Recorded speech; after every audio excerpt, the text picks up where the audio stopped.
in heaven, I heard all of your vocals uttering. I watched him do that and I was terrified. Oh, wait, it's like watching him as a singer calling down. I'm like, what is my movement? Is it what? There was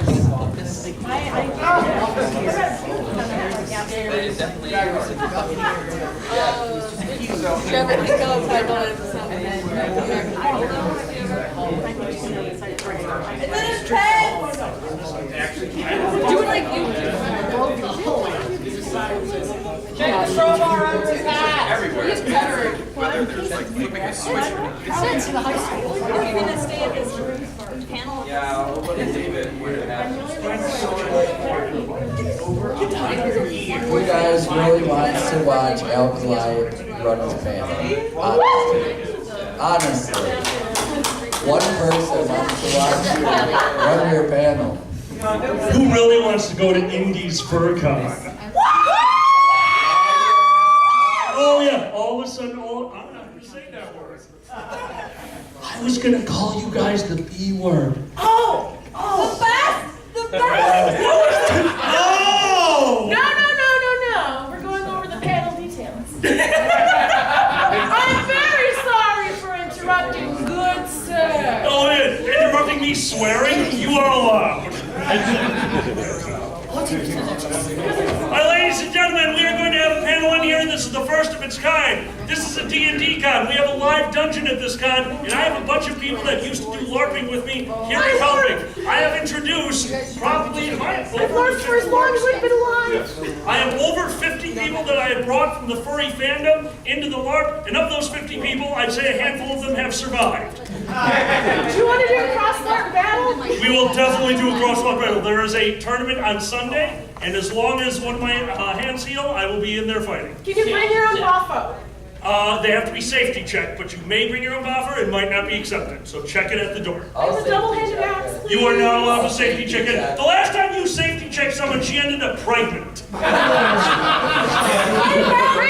it! Ladies and gentlemen, I've been running helping run a Nero chapter for almost a decade, and that would not have been possible with the gentleman I am bringing up on the stage. He is unbelievable. He has owned a Nero chapter for over 15 years. 21 years he has been doing LARPing. He does it for the love of the game, and that is why we are friends to this day. Also because he's a pretty cool guy. Ladies and gentlemen, Nero Steve. Give him a huge round of applause. He will be telling Otherworld stories with me. Now, I've had a lot of people ask, what are Otherworld stories? And I described it as a recount of interesting moments in a different world, and Steve corrected me as, I'm going to make fun of you for an hour on stage. Well, I mean, we don't want to lie to people. Steve had the rare privilege of seeing me before I got my coordination, so that was, what, 2 weeks ago? Me and Steve have been fighting each other together and against each other since I started about, I think it's been about 12 years, give or take. When I started in Nero Chicago. Do the math. It's been long. Has it? Motherfucker, I'm old. It was, I'm going to say 16, 17 years ago. Am I? It was before I bought the park in 2000. Oh, wow. Okay, so I'm even older than I thought. So I have literally had hundreds, probably over the years, I probably had 500 different people join our group. And Dan, I think, is the only person that did this. Where he called me, you know, I had like a 800 number, he called me and was like, hey, you know, my name's Dan, I'm like 14, I'm like 7'2", and I'm interested in joining your thing, like, you know, how do I do that? So I told him how to do it. So then he called me the next day, he's like, I have a question, like, how do I make a staff?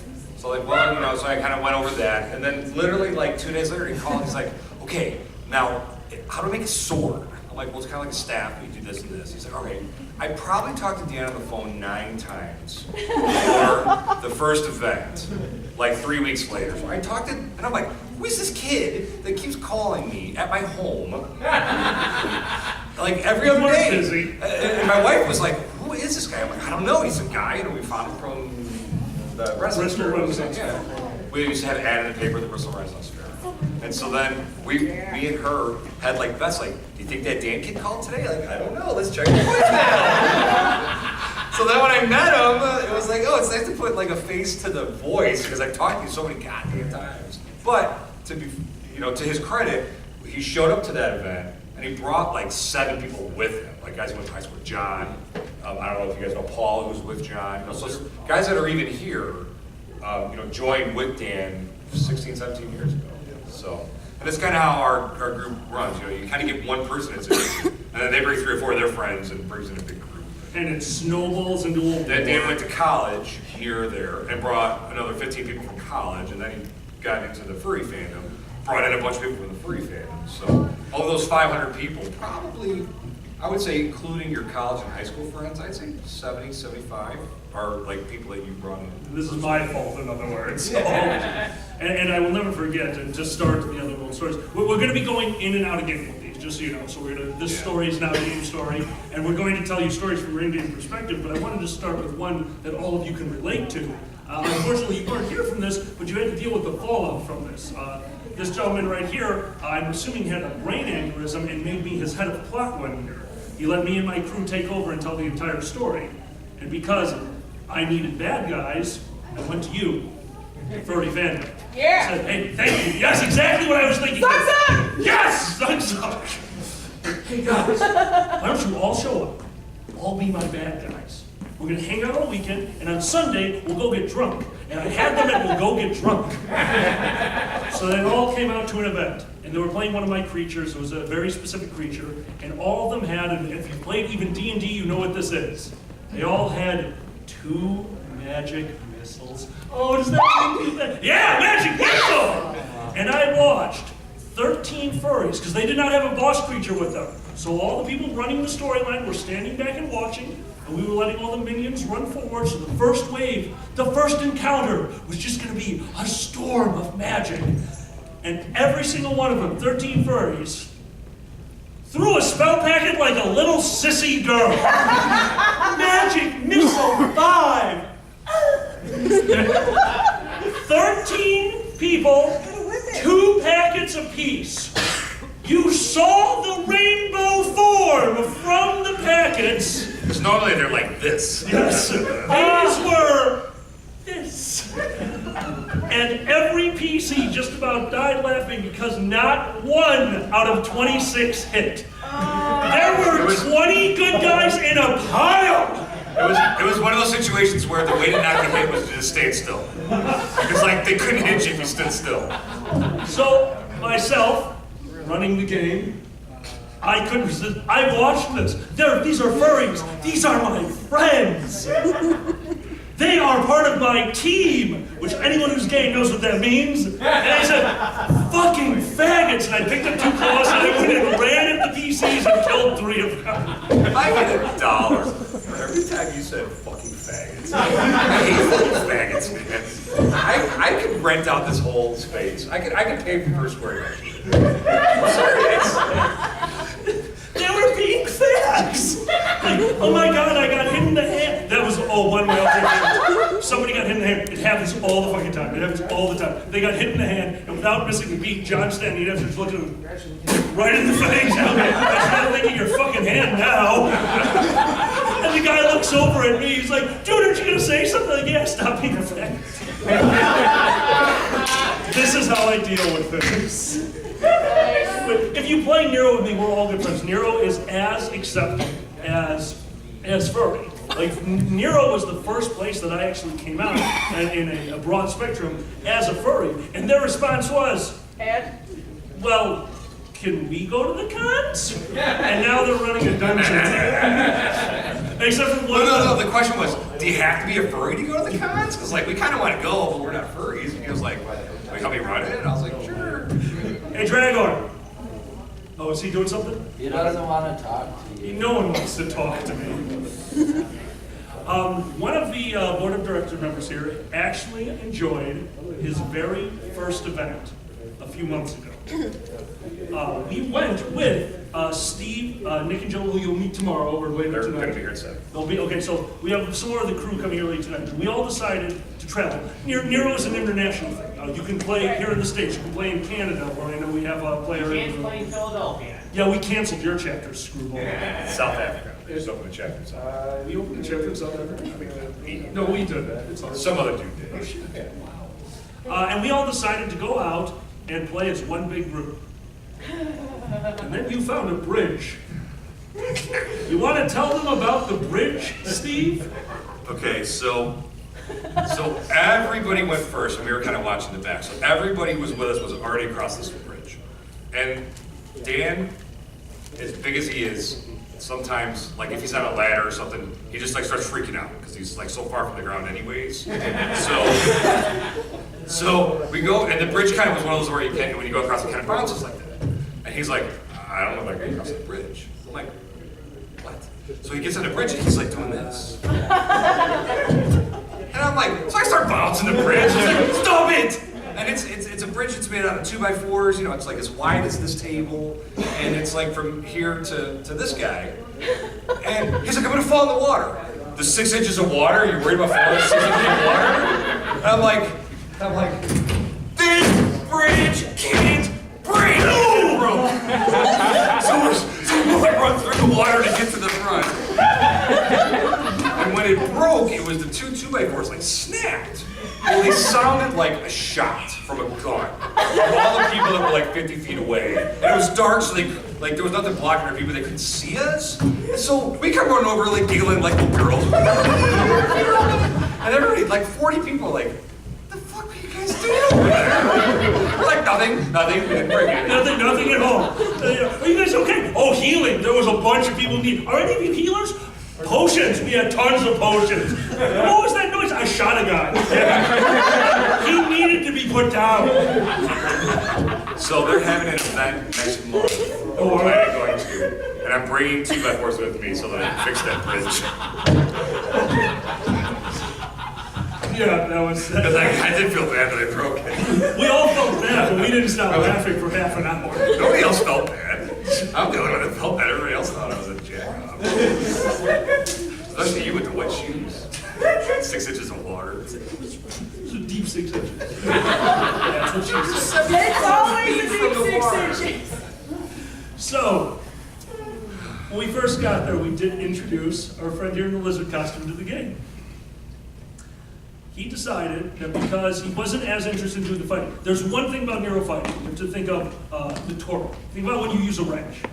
Okay? You can put a lot of force behind there because you're holding a sword. People at the top of the sword, you do this long enough, your wrist is gone. My wrist sounds like a cement mixer when I turn it because that's just how often I play this. And I masturbate, right. There's one wristed joke in there that I will not make. Thank you so much. So we brought, shut up. We brought Dragor to the first event, and he wants to play caster. We're going through the spells. Now there's with the new additions, there's probably 100 spells in Nero, give or take. There's 100 spells. So we're telling him, here are the spells you need to know. You know, magic missile, some of the healing spells, life spells. We gave him the spells he needed. And then one of the best fighters in Nero got berserked while standing next to me. Now berserk means you kill everyone. And he made eye contact with me. He smiled. I had just enough time to realize what that meant before he started beating the living piss out of me. Now I have spells and weapons, so I did as best I could to block, because I need to cast one of the 2 spells that are going to help here. One of them was Dispel Magic. He's hitting me, I'm not going to be able to cast my spell. He has spells. Dragor! Cast Calm! How do I cast Calm? What's incantation? Because I command you to be! I command you! And everyone from about 50 feet away is dying. The battle has stopped.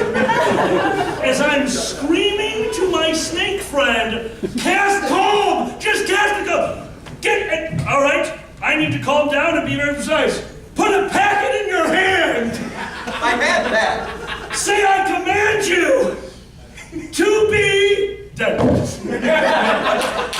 then right there he's standing over. Because when all of this started too, so they're both crazy high level. I'm level 3. They tower above me because I'm a midget. So when this happens, the sword comes out and at least 3 blows land on him before I realize that they weren't goofing off. Because they did this the entire weekend. Yes. They would just spar and have fun. But then it kept going, and he starts panicking. So first I have to run away, dodge, whatever. It's like, oh crap, because one hit and I'm down. And then he's just screaming at me over and over and over. He falls over, and then I figure it out last second while Nick is over him. I command you to come! And I hit him. Then he falls over, and they're both dead. Well, they're not dead, but they're at 0 or whatever.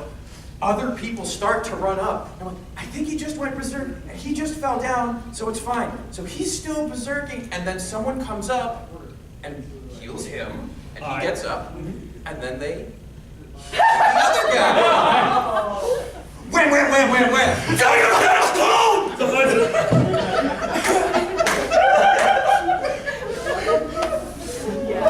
This is the game we play. So the new guy gets a sense like, yeah, you didn't want to do that. That was Wait, sorry. It was, so you might want to fix that. Because I was a snake the whole weekend. Yes, and you laid an egg. No, I didn't. You laid an egg, I was there. There is no hole in me that is big enough to produce that. It's a small egg. That was my Again, there's introduction to another Nero, joke and I there still that want to go back. So, thank you so much for that. That's the game that we play. There is no seriousness in this game. It's just a really fun way for people to blow off steam. Unless you're an archer and you can't get arrows. In the back of the room is one of my best friends, John. He is our financial director. I won't make you talk. We came back to Nero Chicago after being absent for a few years. I think I left college and I got really busy with work, and we didn't go for, I think I was absent for about a year. I just couldn't make it. And if you play a game like that, if you actually get to experience a different world, especially when you'll meet them tomorrow once again, when people like Steve, Nick, and Jill are running, when you really get these people that are amazing and getting rid of the real world around you and turning it into this fantasy world, it's a draw. It is a terrible, wonderful draw. I miss drugs too. But that being said, we started talking about the game, like me and a few friends that were there. And that poor guy had to listen to us talk about it for a while. And all of a sudden he started jumping into the conversations. We decided, you know what? Let's go out here. You can be a fighter. You can be a wizard. Whatever you do, don't be an archer because those suck. And he goes, I'll be an archer. They're really not that good. I'll be an archer. I can't wait to be an archer. You're not going to have fun as an archer. He went out there. He had his bow. He had a huge pouch of spell packets.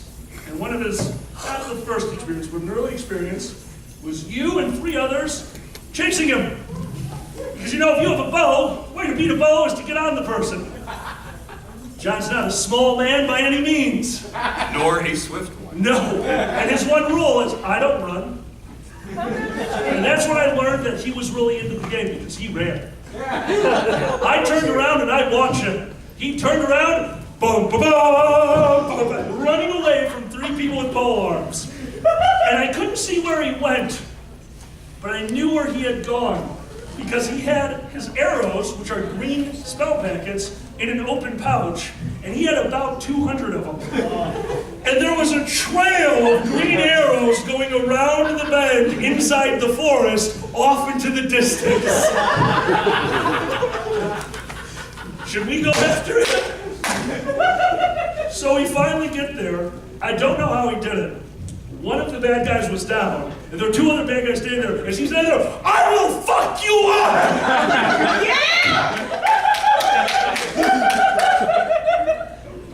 You gotta hold the bow sideways when you do that. Aim's better. Yeah, it aims better. Yeah, we had a lot of fun. Most of my stories of just shamelessly abusing players involved in it. Where we just, like, because in this game, like, you play longer and then you get higher level, and higher level people you assume would be, like, more powerful. And so it was a challenge to us to make higher level people realize that they're not really any more powerful than anybody else. So, like, for example, this one time, I used to own my own campground, so we were able to build some of the props we had. And so we had this, like, bed, and we tilted it up to make, like, a shield. And so we had said, we're gonna play goblins, which are like the wimpiest creatures in the whole game. Goblins have 8 hit points. Dan was swinging 10, so all he had to do was hit me once and I was dead. But we had me, Nick, Joe, and Tom, who've all been playing the game for a really long time, so we're really, really good. So we're gonna play as good as we can as these really sucky goblins. So we had this shield, and we had these giant buckets of like literally 1,000 spell packets, and we all had bows. So in order to get to us, like he said, how do you kill an archer? You get up on him. But there are 4 of us. But we're only doing 3 points of damage, and he had like 100 hit points, right? And he's got like 75 minions, you know, a bunch of guys who are lower level. There were 7 of us. Well, still. There were 7 Well, no. really sucky of us. So, Of course. I would say it was from this couple right here to me. It's about how far away we were. And that's about how far you can throw a spell back. So, like, you know, Dan comes around, or Alkali, sorry, can I call you? They don't know your name's Dan, right? They do. Okay, so Alkali comes around the corner, and the 4 of us throw our arrows at him, you know, and a few of them hit him. And so he's like, okay, now I remember this from John. The way we gotta get these archers is we gotta run in there and get them. So we had this magic item that was a javelin that you could throw at somebody. And the javelin had a one time a day where your foot is stuck to the ground. Okay? So here comes the crew, and there was like 10 or 12 of you. There was more than 7. So Alkali first, you know, this hulking huge guy, and he's like, "Argh!" And then, you know, a bunch of little guys behind him like, and so they get about halfway to us, and Nick stands up and throws the javelin, and he says the magic, you know, magic pin. And so Dan knew what it was, and he was stuck to the ground. Well, those other guys were like, boop, they like bump into him. No, very close. You were very close. They did not bump into me because I yelled charge, and every one of them stood perfectly fucking still and let me run in and laughed at me. I forgot about that. Archers don't charge. He yelled, What? Archers don't charge. he yelled, charge, and ran around the corner by himself right around that. No one fucking listened. So he got his foot stuck to the ground. So then all those other guys were like, oh, what do we do? We gotta go save him. So like they came in now, but these guys were newer and they had like 12 hit points. So like 4 arrows would kill them. And there were 4 of us. So yeah, like one guy, John, would come around the corner and he'd get hit with like 3 arrows pretty quick. So he'd go back like, I couldn't do it. So whenever nobody was coming in the room, we would shoot arrows at Dan. Because Dan can't move. And he's screaming the whole time, yo motherfuckers, get the fuck in here and save me! I can't believe fucking goblins are gonna kill me! I can't tell anybody else! It was so goddamn funny. No, okay. It gets fucking worse. Okay, I'm pinned in the middle of an area the size of this seating area, okay? I have arm reach, but I was using swords instead of a polearm at the time. I couldn't actually reach the whole room. They threw enough arrows to kill me. My healers brought me up, but I was still stuck. They ran out of arrows and had to come out from behind the blockade to get arrows. But because he was stuck, he couldn't get us. So like we could come over here and like get the arrows that were over here, and he was like swinging at us. So I would grab like a pile of these arrows and I'd throw them back over the barrier so they could get them up and shoot them back at Dan. And I'm screaming, they're out from behind the cover! They're out from the net! And they're standing behind me. What about covers? Is it bedtime? Like, get your oh my god! So I died. And they were able to come in eventually because we kept running out of arrows. We couldn't get the arrows. They were all around me! So then Dan Spankitos come in, and they're like, wham, down, wham, down. They're like, Dan, we killed them all. And he's like, what? He assumed that we were like monster trolls that were like enormous and had a lot of hit points. He comes around the corner and he sees us in our little goblin masks and everything. He was like, you guys were regular goblins, weren't you? We're like, yeah, it's amazing what like a little cover can do. I still Wait, was that the time? What? Did you have a shield? No, I did not have a shield. I was dual weapon at that time. No, I was a weapon master, right? Yeah. I was a weapon master, and you guys used to carry the staff with the activate magic aura, because none of us could hold on to a magic weapon to save our lives. Like we would get a magic weapon, and they would take it back from us. So, like, all right, We couldn't let them think they were powerful. We had to like make sure that they kept it real. Didn't John have it like on Tetra's back? That was a different. No, that was later. We were jackasses, and we took a staff, so a 6-foot-tall stick, and he became it's what we call the primary healer. Think of it like a prestige class. And one of the rules of it is he could no longer do damage. But his healing abilities were so far above anything else in the game. So these guys found a normal staff and put an enchantment on it called Spirit Lock and made him touch it. So he had to walk around with a 6-foot-long stick that he could not put down. So what a normal person would have done is put a rope on it and sling it over his back. No, he was the most annoying son of a bitch on the... He's walking around with stuff like, coming through, bam! Just knocked over 2 people like, you can't do damage. I didn't call any damage. I just knocked you on your ass. That was what, 2 months where I had to put up with you with that fucking stuff. Quack, quack.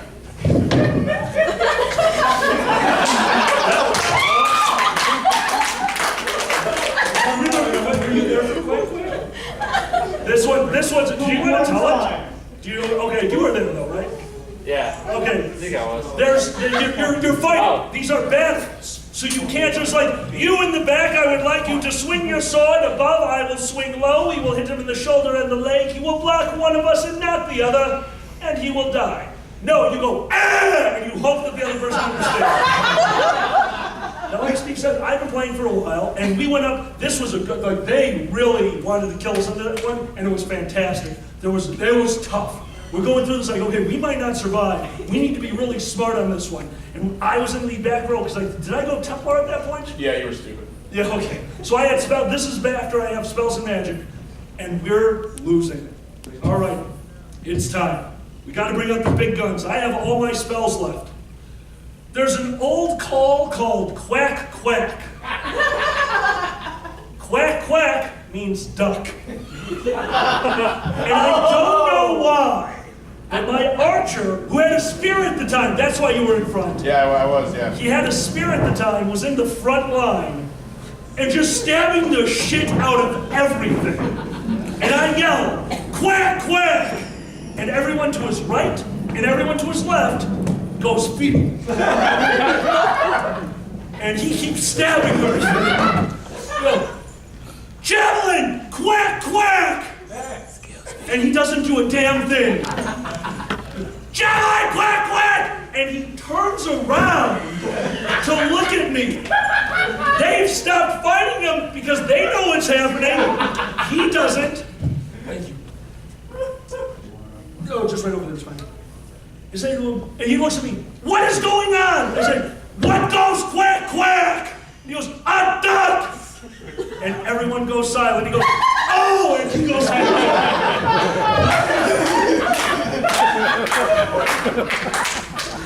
I forgot about quack, quack.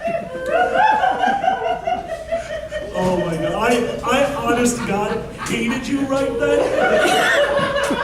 He was like, we're going to die! Quack, quack! What does a duck? But you were the villain on this one. And, you know, if you ever have to go up against Steve one-on-one, just piss your pants. You're not going to win. He's Steve. He uses the wrong side of the weapon. He does. That's just the one time. Yeah, the one time we called you. A weapon has 2 sides. The big, squishy, padded side, a polearm. Big, squishy, padded polearm that you jab with, you strike with, and the other side, which has a little bit of padding because you don't want an exposed pipe, because they're made out of PVC pipe. There was a spell disarm, somebody threw it at him, he dropped his weapon the way he should, he waited the approved 5 seconds, picked Well, it up. I ran over here, Yep. and then I ran back and I picked up my Absolutely. weapon, And Jill was charging you. and she had a shield, but my weapon was pointing backwards. So I picked it up, and I just bumped her shield at the back end, which made her stop. So then I was able to turn my weapon around to fight her, and everybody freaked out. I'm like, what? So you can't use that backside of the weapon. I'm like, I didn't go damage.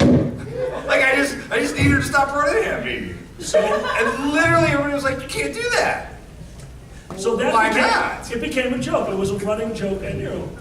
So there we are one day. Now me and Steve, we constantly spar off against each other because he is actually a superior fighter to me, but I have reach, which actually gives him a challenge when I'm not exhausted, which is all the time. I know you can kick my ass shut. So one day we fight, and I think we were both just having an off day. and he saw me, we made eye contact, and we knew it was on. And he walked up to me, and he jabbed me in the nuts. These things happen. We've been playing long enough. We didn't even stop the game. We just kind of looked at each other. He's like, okay, is he vomiting yet? No. All right, I've got my sword back up. Okay, no problem. And I jammed him in the nuts. Now, I can promise you, neither were on purpose. I can promise you that. And he looked, I mean, it was a good shot, too. And he looked back and went, okay, no problem, okay. All right, I'm gonna wait, we're not gonna fight. All right, he's recovered. He thrusted right at my chest, right here at my sternum. And I did a down block and he jabbed me in the nuts. That's my fault. He's got the grin of an idiot on his face.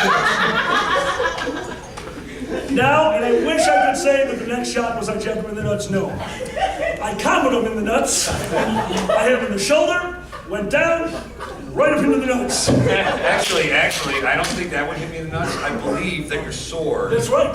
lifted up my penis and then crushed my penis against my pelvic bone, which hurts, but not nearly as bad as it hit the nuts. Now, okay. We And other people are like, what are those guys doing? Each other in the nuts. Like, you see that thing on Facebook now where like that's how you resolve things, you slap each other in the face until one of you gives up. That's what we're doing, like they're just hitting each other in the nuts until one of them quits. But as we all know, we're not quitters. And all of a sudden, now, okay, there are breaking points for any person. But really not for us. Well, the shaft of my penis usually is. No, that is not a breaking point! The shaft of your penis is what? Okay. So all of a sudden, we didn't hit a breaking point, but we knew we needed to resolve this. And all the rules of Nero went away, and we just started swinging at each other. And we found out if we were actual medieval knights, we'd be pretty badass. Because we went full-fledged, full swing, just for maybe 3 or 4 seconds. And we just fought, we smiled at each other, and this son of a bitch goes, well, if we're ignoring the rules, and he turned around his weapon and jabbed me with the other end of it in the throat. I think I tackled you after that. I know, you totally tackled me. I just told you, you can't even touch the left player anymore. So now, okay, now we're not going to retell the story, but I'm going to give you a second to realize what it looked like to everybody else. Because I had walked away slightly from the group, and they turned around and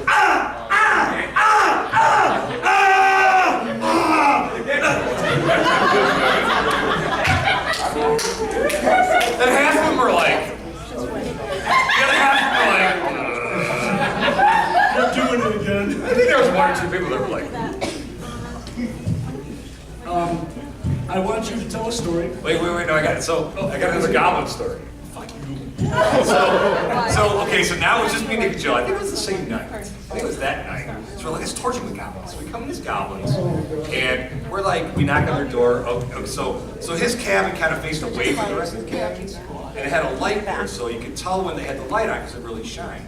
So the light is kind of bad. So what I did is I put a red light bulb in there, so that the light wouldn't be like a direct white light. It would be more like a softer light. It wouldn't be which then ended up because of Dan and his group that ended up being like the red light district, which is totally unintentional on my part, but so anyways, so we're like, we're gonna go to the red light district. So we go to the red light district, and we're like knocking on the door, we're like, hey, we heard you guys are fun to play with, and we had our little goblin voices on, and they're like, no, don't go out there. And one of their guys, I think it was Steel, he was like, I'm gonna go out there and I'm gonna kill myself because I'm really good, and we know they're just regular goblins. So he goes outside. Steel? What happened to him? He's gone. So we had like got him, we captured him, we tied him up, we like threw him out behind the building. So then who was the second person that came out? Yeah. Sounds like a quality. Oh, and it was really cool that week. It was like the summer weekend. So like Paul comes out. snow Steel? on the ground, yeah. So we capture him, we drag him, we tie him up, we throw him next to Steel. They're laying on, like firewood on the back lawn. So I was next. Alkali, because you had a different name for hero. This was Kelvin. So he's like, I'm gonna come out. I'm the big, powerful guy, and I know that I can kill these goblins in one swing. So he comes out, and our wizard throws a sleep spell at him. We take him, we're like, all right, well, we got 3. We can't carry more than 3 because there's only 3 of us. So we tie him up and we take him across the field to the empty building that no one was staying in.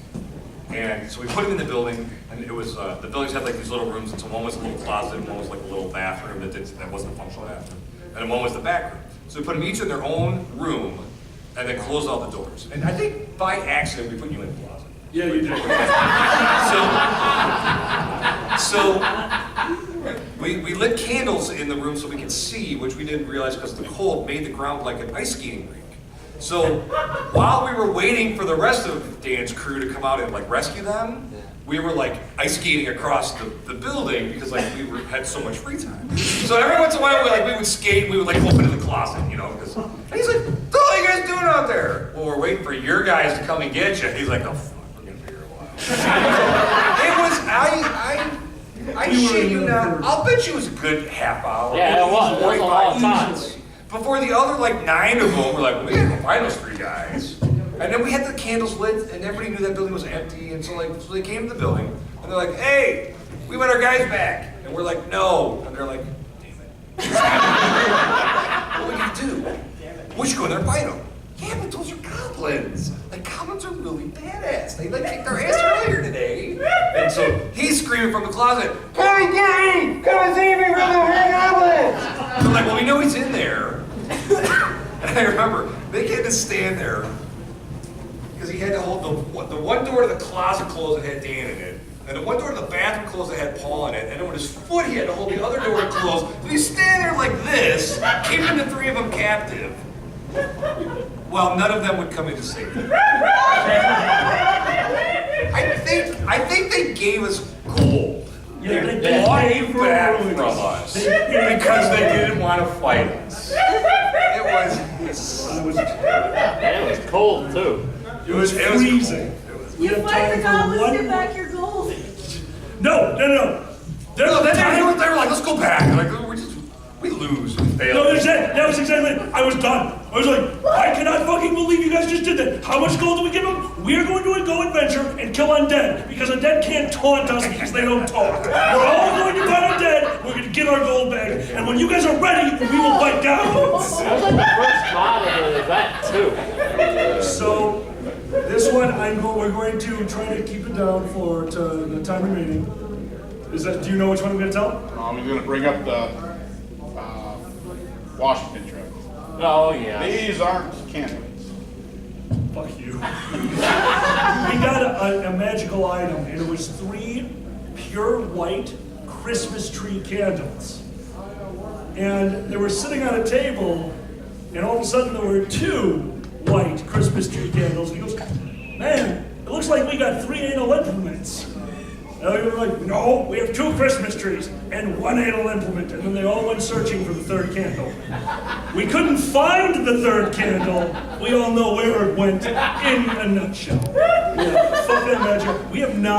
We need to find that. Did you find one? So I don't know you know the end of the story. So for my work this year at Christmas, we had to do a white elephant gift, and I put No. these 2 candles in a basket, and I gave him some 65. He'd always help Steve do things for the campsite. One weekend he called us out there and said, hey, Wait, that was the story I was I gonna knew tell. this is one of my favorites.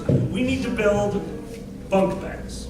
Oh. Now, anyone who's seen my stand-up know that bunk beds in Euro are human shelving units. They are the size of a... Stay! I gotta go that route. Okay. They are the size of a 2-person bunk bed, but there's one at very ground level, one a little bit higher. It's a 3-shelf human shelving system. Made out of 2x4 some plywood. I mean, that's the things. It's very true. So we went out there, and we go to the barn, and we start building these bunk beds.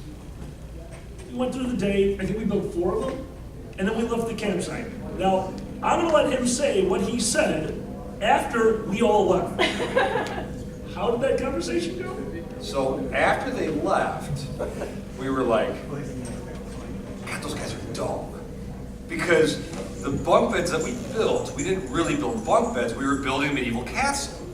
Because we never put the top shelf on the bunk beds, and they were much bigger than the bunk beds that we normally built. And so then after they left, we finished it and painted it, put crenulations on it, and from the other side it was a castle. And on that middle ring we could stand on it, so we were like above everybody, and the wall was like this, but we were, you know, like as high as Dan is tall. You know, Dan could look me in the eye. So we're like, those idiots don't even realize that they helped build this giant castle that we're going to use for the next event. We were in the car going home, and the first thing we said when we got about a mile away, those fucking idiots, how are they going to get those bunk beds into one of the cabins? They're too big to fit in the door. So we spent probably an hour in real time making fun of each other. So I get to the site. So then, like, the next weekend we had an event, and they get to the site, and so we told them we had this big secret thing. So the whole group of like 100 people or whatever, they come across and they see this castle. And so there's like guys on the castle, there's archers, and they got pikes, and we did a real classic medieval castle siege thing.